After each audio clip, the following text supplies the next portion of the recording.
पत्र हमने शिकायत पत्र एक तरह का जो गंदगी की समस्या के लिए जल भराव को अवगत कराने के लिए हम लिखने जा रहे हैं और यूपी बोर्ड परीक्षाओं के लिए अत्यंत महत्वपूर्ण है ये। और सेवा में हम लिखेंगे सबसे पहले हमारी यही कोशिश रहेगी कि जब प्रश्न पत्र में हम सबसे पहले ये पढ़ेंगे कि हमें प्रश्न में दिया क्या है। प्रश्न में जो भी दिया होगा उसके अनुसार जिस अधिकारी को हमें लिखना है उसी अधिकारी का नाम यहाँ लिखेंगे।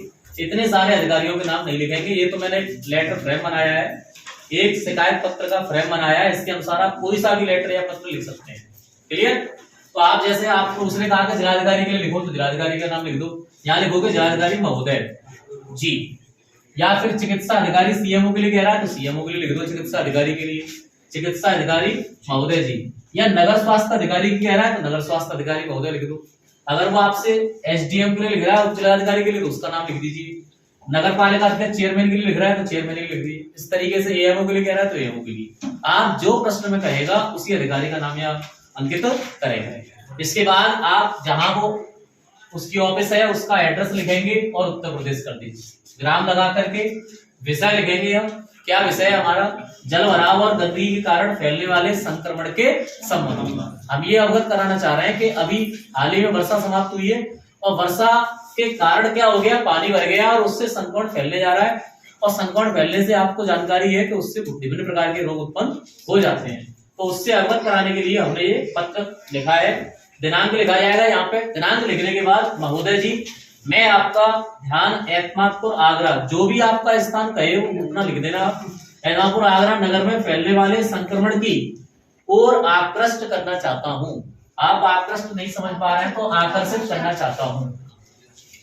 हाल ही में हुई घनघोर वर्षा या अधिक वर्षा के कारण जल, हमने देखो यहाँ शब्दों को चयन उचित करना है। घनघोर शब्द जो लिखा है ना हमने, क्यों लिखा है? क्योंकि हम ये अवगत कराना चाह रहे हैं कि बहुत ज्यादा वर्षा हुई है, इसीलिए हमने घनघोर शब्द का यूज किया है। आप अधिक करना चाह रहे हैं, अधिक कर लें। तो घनघोर वर्षा के कारण जल भराव से नगर क्या हो गया? संकटग्रस्त हो गया है। नगर इस समय बहुत ज्यादा संकटग्रस्त हो गया है। चारों ओर व्याप्त, व्याप्त माने चारों ओर फैली हुई, व्याप्त का मतलब होता है फैली हुई।